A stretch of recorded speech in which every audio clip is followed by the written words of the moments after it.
ఇదిగో మా కుర్రోళ్ళందరూ ఇక్కడే ఉన్నారు. ముఖ్యంగా తాగినోడిని ఎవడు అప్పు అడగడు. ఎందుకంటే ఈడు అప్పులు చేసుకుని తాగుతుంటాడు. రెండోది, తాగినోడి ఇంటికి ఎవడు దొంగతనానికి రాడు. ఎందుకంటే ఉన్నవాడిని ఈడు అమ్ముకొని తాగుతుంటాడు.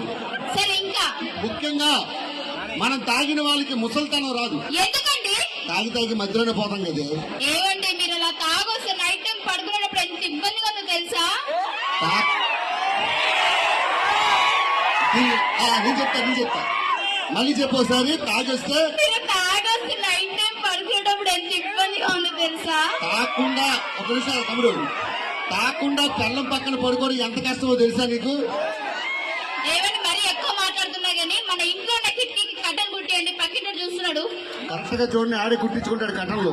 కనీసం బాత్రూమ్ కి డోర్ అన్న పెట్టండి. ఏమైంది? ఎదురింట చూడబోయాడు. చూసాడా? చూస్తే చంపాను. నువ్వు చంపక్కర్లేదు, చూస్తే ఆడే గుండె చచ్చిపోతాడు.